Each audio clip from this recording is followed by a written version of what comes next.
Hi everyone, welcome back to the channel. So in this video, I will walk you through the steps to cancel your Wix subscription in 2025.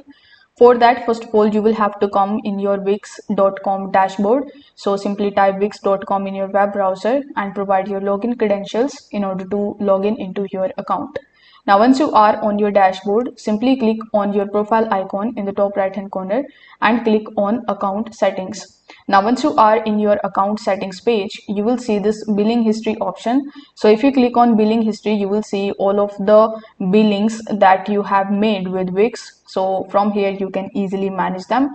In order to cancel the subscription, simply click on the premium subscriptions option or the subscriptions option. And over here, you will see the detail of all of your payment methods, which you can even export and download it from here. Now, if you have a plan, it will visible in on this page. So you just have to simply select that plan which you want to cancel, and there you will see the cancel subscription option depending on the type of service that you are using at Wix.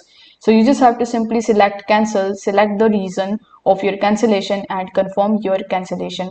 This way you will be able to successfully cancel your Wix subscription. If this video helped you out, give it a like and subscribe to the channel. Thanks for watching.